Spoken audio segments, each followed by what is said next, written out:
All right, members, the bill we'll be hearing next is House File 1236, regulating the use of unmanned aerial vehicles by law enforcement agencies, proposing coding for new law in Minnesota Statutes, Chapter 626. And what's that? Little gavel. Quiet the room down, thank you. What do you want? Yeah. Shh, quiet down a little bit, please. Quiet down, all right? And move out. Thanks. All right. Chair Lesch, would you like to move your bill to get it before the committee? I would, Madam Chair, thank you. All right. So Chair Lesch moves that House File 1236 be recommended to be re-referred to the Public Safety Committee. And with that, go ahead and tell us about your bill, please. Thank you, Madam Chair and members. This bill regulates the use of unmanned aerial vehicles, UAVs or drones, by law enforcement, and most importantly, establishes a search warrant requirement for drone use unless an exception applies. This is in subdivision 2.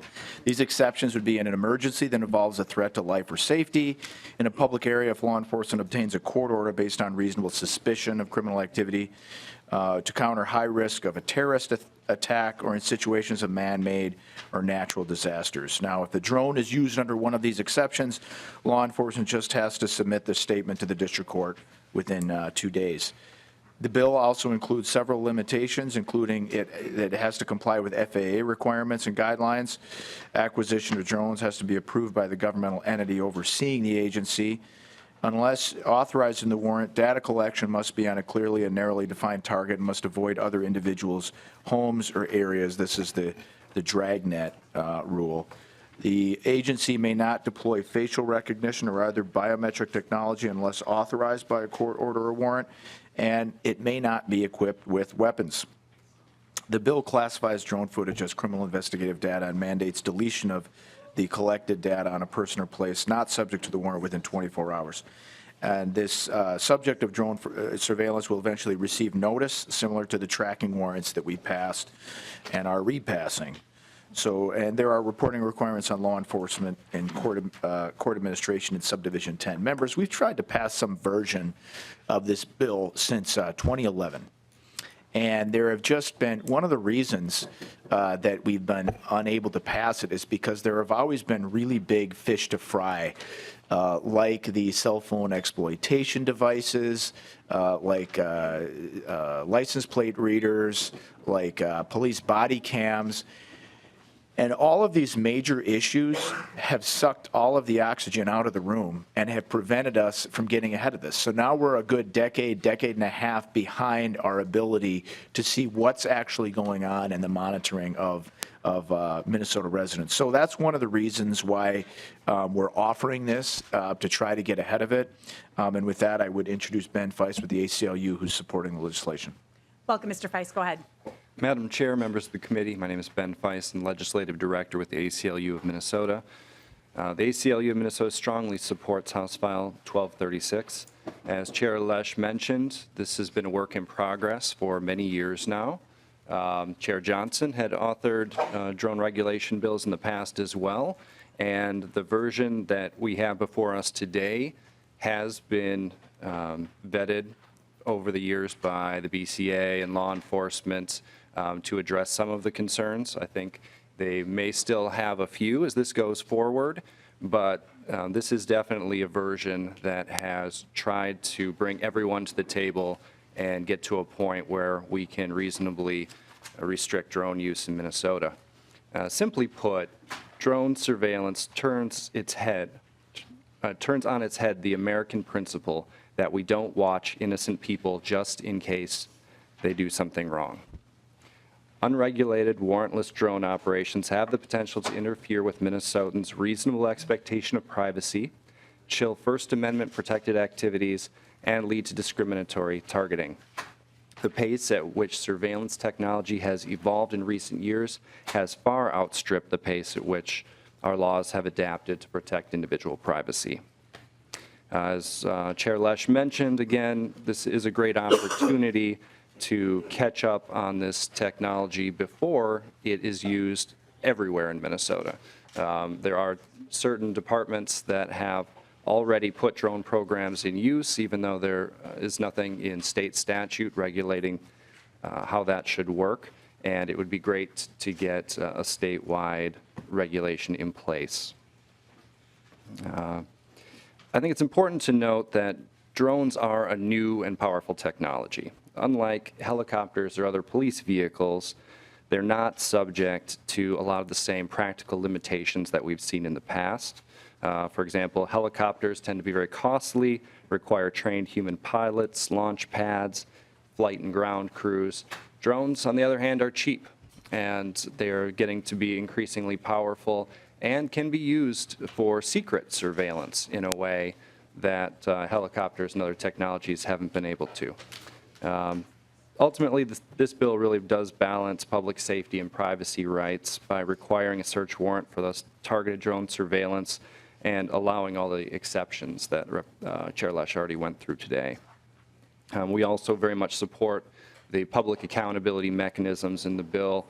For example, providing notice eventually the fact that you were the target of drone surveillance, because unlike a traditional search warrant where law enforcement may come to your door and present the warrant saying that we want to get information about you, the drone doesn't drop off a little piece of paper in your yard saying that you've been targeted.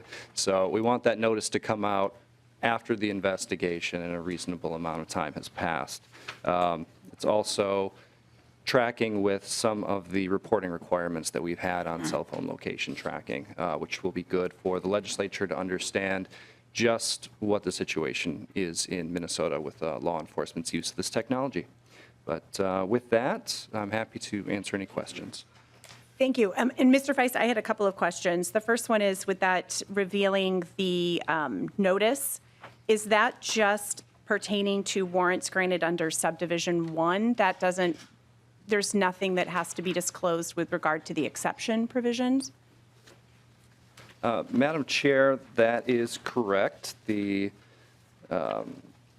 the other exceptions, there is under subdivision 3 just a requirement that law enforcement files something with the court. So there's some level of public transparency, but under those exceptions, there usually isn't a specific target of the bill that would get notice. Okay, great, thank you. And then are you aware of any case law that's been addressing these drones under Fourth Amendment analysis? Madam Chair, not to my knowledge yet. I think those are slowly coming up through the courts. The things that I've seen so far, that the technology hasn't been so pervasive as to cause a lot of trouble nationally. And it appears that most of the law enforcement agencies that are doing this are concerned that if they do it without a traditional search warrant currently, the evidence will be excluded. So I think the best practice, and we'll probably hear from law enforcement on this as well, is that generally if you are targeting someone and trying to obtain evidence, hopefully you're getting a search warrant to begin with. But since there's not that requirement under Minnesota law, we think this is a really good bill. Okay, great, thanks. Questions from other members? Yep, Chair Scott. Thank you, Madam Chair. You said that you've been working on this for several years. Is law enforcement on board with this language? Well, we're going to hear from them. Chair Lesch? Well, we're going to hear from them, so rather than have them go into it, why don't we have them say how much they hate it or not? All right, are there any specific questions now, or we can go ahead and, I go do. ahead. Thank you, Madam Chair. So one of the things that we've done with some of this surveillance technology in the past is we've created required audit trails and those sorts of things. Now, I see in this bill that they're only keeping the data for 24 hours. But if it was investigative data, would they be keeping it longer? And if so, then would the audit trail and role-based access and so forth become something that would be appropriate to put into this bill? Mr. Feist? Madam Chair and Chair Scott, I think your reading of the bill is correct, that currently it would be investigative data, and that there's, other than the reporting requirements that are in there, there is not a specific audit trail. And that would certainly be something that the ACLU would support as an addition. Thank you. Okay. Why don't we go ahead and have those come up who have some concerns about the bill? And I believe Mr. Terry Steben is the first.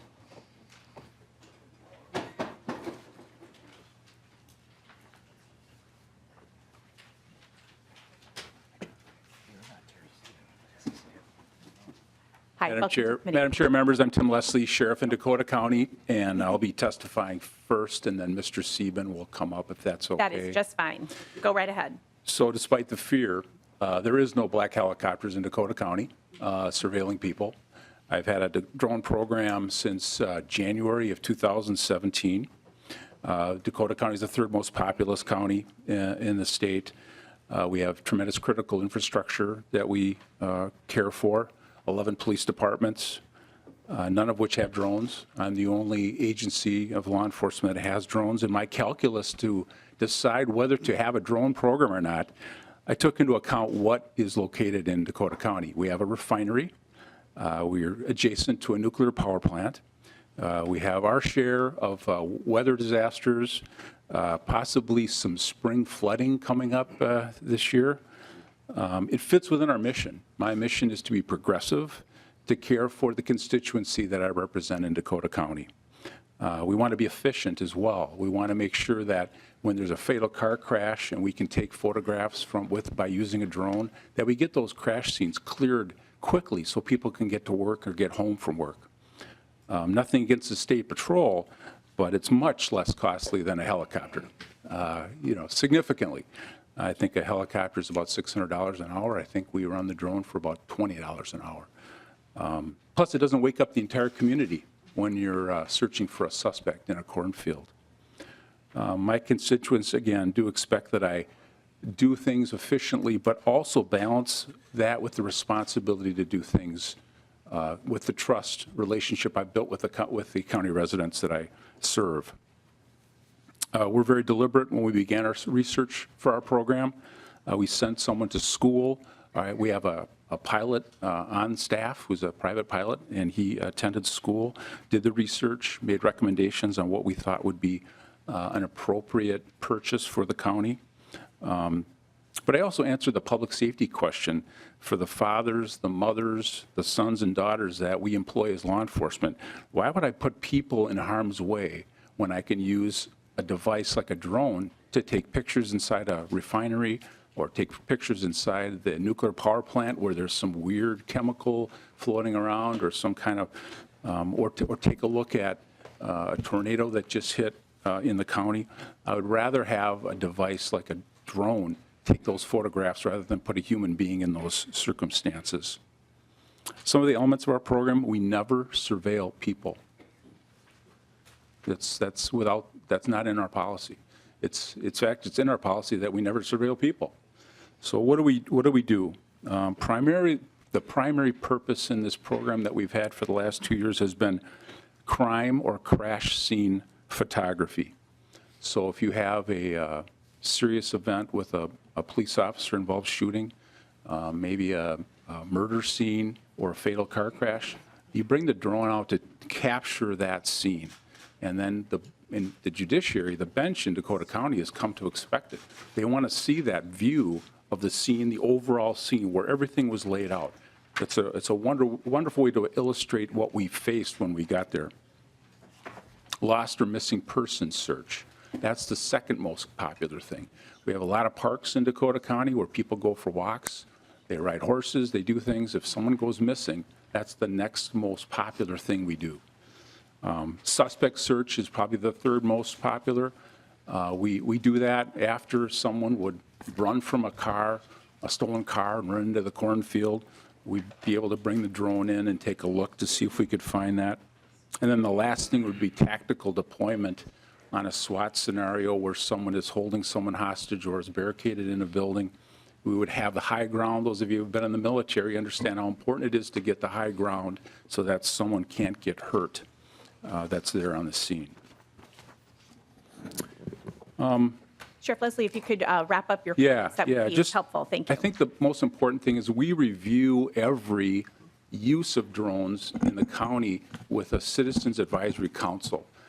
Every time we use a drone, we present that information to them, and then they make sure that it's held against policy to make sure that we're doing the things the community expects us to do and that we're in line with policy. And so I would like to have next Mr. Terry Sieben, who's on the Sheriff's Citizens Advisory Council, speak to that issue. That would be great. No, we have questions, but let's get to the other two testifiers, and we'll come back to those. Okay, because I do have a question for the sheriff. Sure, that sounds good. Thank you. Mr. Sieben, welcome. Please introduce yourself, and if you could keep your comments to about 2 minutes or less, that would be helpful. Thank you. Madam Chair and members. My name is Terry Sieben. I'm a resident of Hastings, Minnesota. As the sheriff indicated, I'm a member of his Citizens Advisory Council. I've been a member for approximately a year. And my background, I'm a retired military officer, got military police and civilian police personnel director background, things like that. My scope of my testimony and comments are basically just to paint the picture of what we do as the Citizens Advisory Council, as the sheriff indicated. Maybe if you can indulge me for a second, I'll read our mission statement. The Dakota County Sheriff's Advisory Council is comprised of a diverse group of residents from communities within the county. The council routinely meets to act as a resource to the Dakota County Sheriff on policies and issues that will provide a positive impact on the safety and quality of life for Dakota County residents. I'll skip to the bottom of some of our member responsibilities. One of them is to provide helpful community feedback to the sheriff's office, and to act as a public ambassador in response to community questions or concerns. I brought with me an example, one of the agendas that we have. And item number 3 on the agenda is review of recent drone deployments. So we meet usually quarterly, maybe a little more than that, and always any deployments that are done between meetings of the drones that the county has. We get all of the basic information on it. We discuss it internally, ask the sheriff questions or anything like that. And then also I brought with me a copy of our meeting minutes. And one of the examples, it has in there a spot in there of the review of the recent drone deployments. So it's covered in there. And from what I understand, these are all public record. And the sheriff is just looking for us to be able to give him feedback, insight, things like that. So whether it was the policy when it was written that the county has a unmanned aerial system operations policy that they have a document, and then they also have a written unmanned aircraft unit standard operating procedure. So they have very defined documents that would guide the 8 total pilots and the operators and the 3 aircraft that they have. All right, thank you so much, Mr. Sieben, and thanks for your participation in that Citizens Advisory Thank you, Council, ma'am. too. And then Superintendent, if you wanted to come down, please. Go right ahead. Go ahead. Okay. Thank you, Madam Chair and members. My name is Drew Evans. I'm the superintendent at the Minnesota Bureau of Criminal Apprehension. I'll keep my comments brief in interest of your time. We would echo some of the same concerns that the sheriff's office has held. I should note that the Department of Public Safety currently does not own or operate any UAVs in our flight section at the State Patrol or with any of our agencies. However, we do see the value of them and have been examining the use of them in our criminal investigations as we operate across Minnesota. The one concern that I want to highlight in particular for this committee is the change in the legal standard for operation of these UAVs over public properties. And for example, if any of you were like me, were fairly frustrated with your drive in this morning with the roads, and imagine a crash occurring on one of those freeways, under this language for the State Patrol to operate an unmanned aerial vehicle and that to take pictures of that crash scene, they would be required to go get a court order in that situation to document that scene in that situation. The bill does address in several areas reporting that would be required of us. So if the concern is creating sunlight on the use of these vehicles across Minnesota and in the operations, we would know when and where they would be used. But this would be changing the legal standard that we currently operate under for any of our law enforcement operations and public property across the state of Minnesota by requiring that additional legal hurdle in that situation. There's some other minor concerns that I've spoken with the ACLU about. I think there's ways to work through some of those, but that's our general concern, is the use of these over public properties in particular. All right, great. Thank you. Questions from members? I believe Representative Johnson. Madam Chair, got a couple questions and a couple comments. First of all, for the sheriff, Sheriff Leslie, You mentioned some concerns that you had with this bill. And one of the issues where you say you use it is that we have the spring flooding coming up, and we're probably going to have some, with the amount of snow we have this year, and it sounds like more this weekend, we might have some issues with some severe flooding. Now, I believe that if I remember correctly, there is a couple dams in Dakota County. And if you're going to, because of the flooding, bring the UAV up, take some pictures of that dam, because you want to compare it 24, 48, 72 hours down the road to what it was, just to make sure that dam is being safe. With this destruction of anything within 24 hours, would that hinder you in making the situation to try and decide whether a situation around that dam is safe or not? Sheriff. Madam Chair, Representative Johnson, yeah, it would actually be difficult for us to get that reporting done immediately like that. And as you well stated, the flood situations change rapidly, and we want to be right on top of that. So that would be kind of unwieldy, I would imagine, 24 hours. Thank you. Representative Johnson. And also, we had a short discussion while this meeting was going on. One thing we have, and I believe every law enforcement does this with their body cam video and their squad camera video. When somebody wants to look something up, it's in a system where you have to put in the case number and justification of why you're looking at this video. I'm just wondering, just to make everybody, so there is an audit trail, would it be difficult to set that same type of system up for the audio cam or the UAV video to put it in that same system? Sure. Madam Chair, members, the circumstance right now is if it was done via a criminal investigation, it would fall into the criminal investigation data practices rules. So once the criminal investigation was over, it would become public. But while the investigation is ongoing, it's private, but it would be held in that retention schedule as a criminal investigation. If you wanted us to capture the search for a missing child, for example, we sure could do that. We currently do not hold on to that information, but that certainly could be captured as well. Representative Johnson. And one last issue. You mentioned the cost of helicopters to come up to photograph a crash scene. It's $800 plus to $1,000 an hour to get that helicopter up. The crash scene video from above in a serious crash is very vital to actually try to figure out what happened in the crash. I've worked a number of them myself. Now, where I'm at, where I live, it's 50 miles north here. From the time you call, the time the pilots get to the helicopter, load up, you're looking at 2.5 to 3 hours. So that's up to $3,000 to get a helicopter up just one way to take that photograph of that crash scene.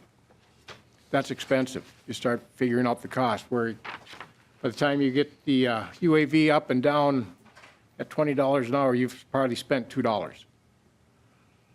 But that information is very, very vital.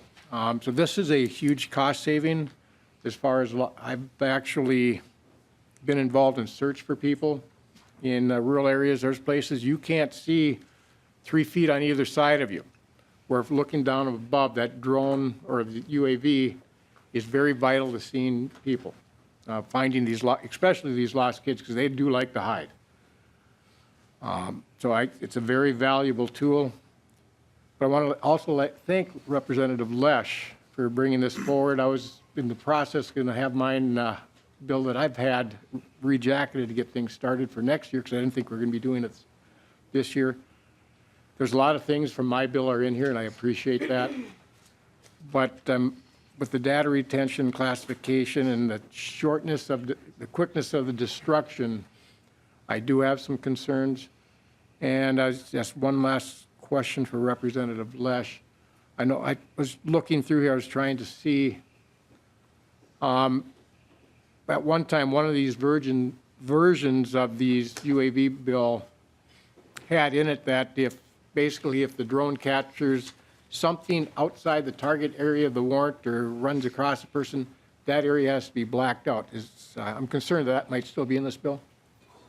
Chair Lesh. I'm sorry, Madam Chair and Chair Johnson, can you rephrase that? You were concerned that what has to be blacked out? If, Madam Chair, Representative, if they're doing a warrant or particular to a search warrant and the video of the drone is filming and it goes off the area to turn around and come back or capture something that's not on the warrant or off the property of the warrant, that information would have to be deleted. And there'd be gaps in the actual video. I'm just wondering if that is still in the bill or not. Okay, Madam Chair and Chair Johnson, that is not expressly in the bill. I think what you're thinking of is how that data may be used. So for example, data outside the boundaries of a warrant is excluded, and that warrant could be invalidated if data is used in evidence collection that is outside the parameters of the warrant. That's the U.S. v. Jones problem from 2015 or whatever that case was. So that would be more an evidentiary question.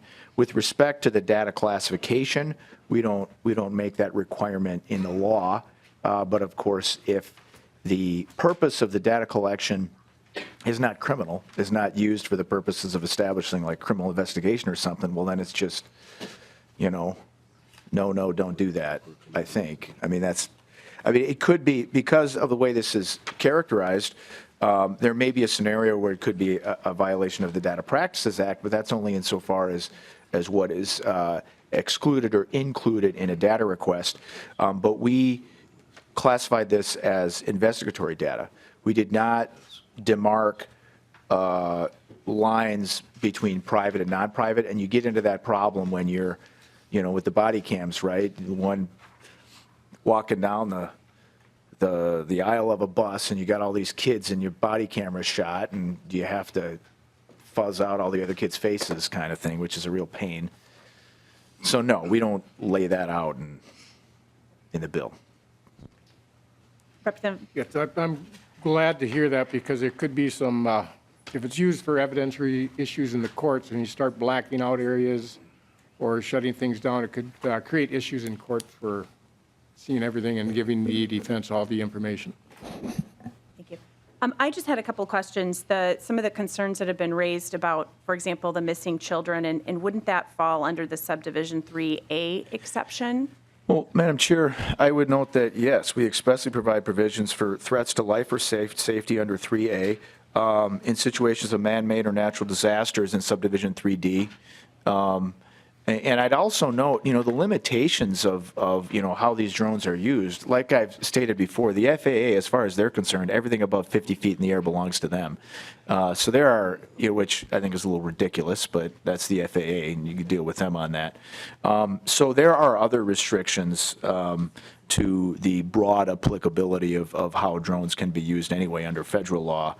But yeah, our intention and my expectation would be not just finding a missing kid, but a crash on the highway that's a threat to life or safety would be an exception that we drafted in there that should be permissible.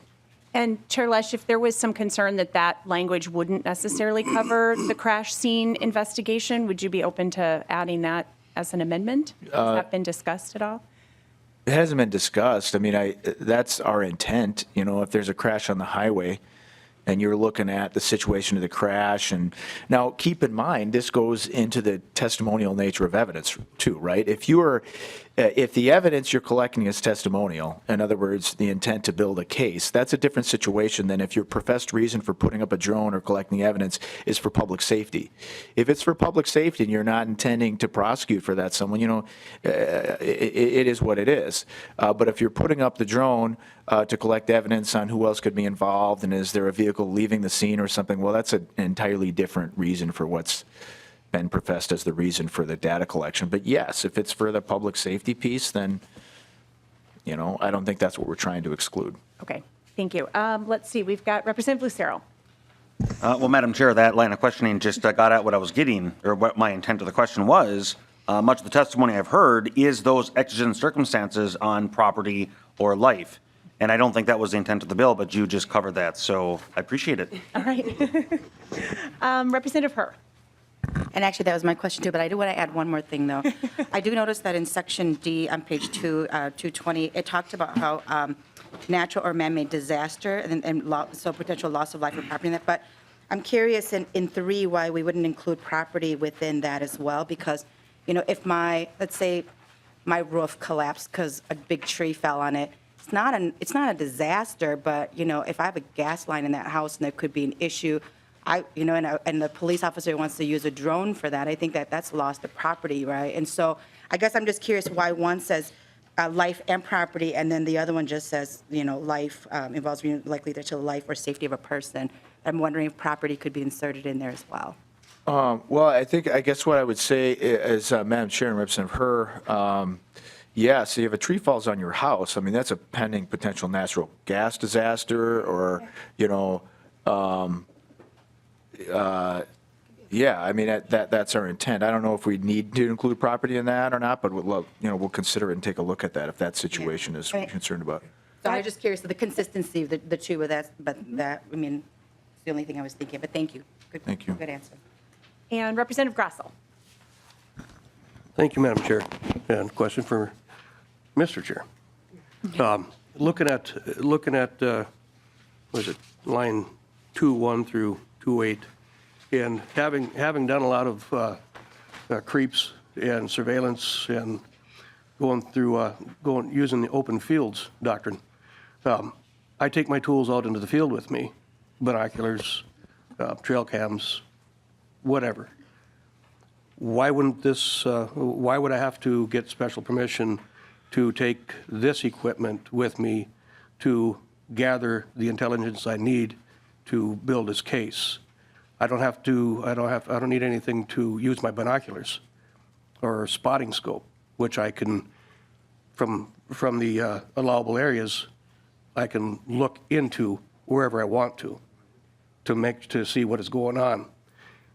I'm looking at this as this is another tool to keep both law enforcement and the suspected activity both safe, to where I can take a look from here using the same parameters as I do as an officer. I mean, there's been plenty of times where I've creeped right up to the edge of the curtilage and outsmarted their canines and such, to where I could gather the intel and then back out. What is the difference? I don't want to impede what officers need as far as tools to make sure that criminal activity is stopped. So does this language interfere or impede open fields doctrine? Well, Right. Madam Chair and Representative Grassel, I can't speak directly to the open fields doctrine because I don't know what that is. But if you are talking about basic, like Fourth Amendment search and seizure, right to privacy, by open fields, you mean, open and apparent. When someone's looking through the curtains, if you leave the curtains open, you don't have a reasonable expectation of privacy, what's there. That's still on the table, and that's available. I think the reason for this bill and the regulation of this is a new technology that vastly expands the surveillability of the public who may or may not be involved in any criminal activity. And so we end up with an effect that, and I will say this, I don't think I'm necessarily concerned about any of our law enforcement officers who are either testifying here today or even aren't testifying here today. I think my best guess is they probably have pretty appropriate, they've risen to the point where they are either getting elected sheriff or getting appointed chief or something. They've risen to that position through a society that has certain expectations of respect for personal privacy of people that aren't necessarily doing things wrong.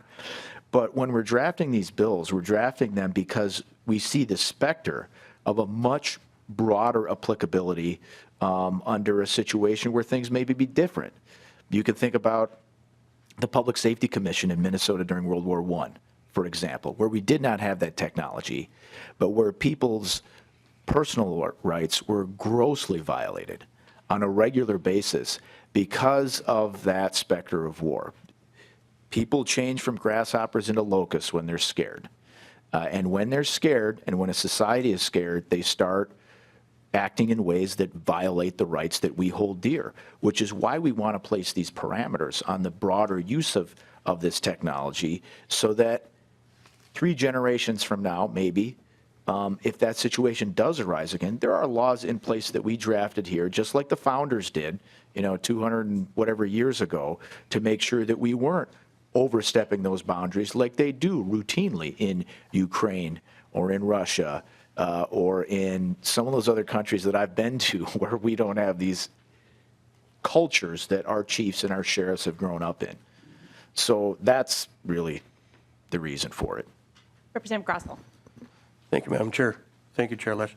Would you be willing to just take a close look at those areas that I mentioned? Because this is, with open fields, I can go, if there's suspicion of criminal activity, that I can go onto this private property to cross it, staying outside of the curtilage, to do an assessment, to investigate, and then if there's nothing going on, you just you get out of there. But if there is something going on, you've got to be able to use your tools there. Would you be willing to look at that just to make sure that that is not going to interfere with the sheriff's deputies, the BCA, or anyone to be able to do the investigation properly, using all the tools that they can to keep both suspect and law enforcement safe? Well, Madam Chair and Representative Grousel, I would think so. I think I'd probably have to read up a little bit more on the open fields doctrine and some of the law enforcement practices maybe in the more rural areas to determine so I know exactly what we're talking about. But my initial answer is I think so. Okay. Thank you. Great. And just members, so you know what the plan is, I think what we'll do is we'll open it up for anybody else from the audience, try to take a vote on this bill, and then we'll just reserve the other 2 bills for that were on our agenda for today for tomorrow. I apologize to any testifiers that were here for those other bills. Can we maybe, Madam Chair, could we ask if there's anyone here from like 50 miles or more away that have come to testify that are maybe not, it's not part of their job to be here, but they're here solely and exclusively as a citizen to be heard on some of these bills, and we don't make them come back tomorrow? Sure. Can we finish up this bill first? Sure. And then we can do that? So is there anybody in the audience that wishes to testify on this bill? Okay. Any more discussion from members? Any final words, Chair Lesh? No, Madam Chair, I ask for your support. All right. So Chair Lesh renews his motion that House File 1236 be recommended to be re-referred to the Public Safety Committee. All those in favor of the motion say aye. Aye. Opposed say nay. The motion prevails. House File 1236 is recommended to be re-referred to the Public Safety Committee.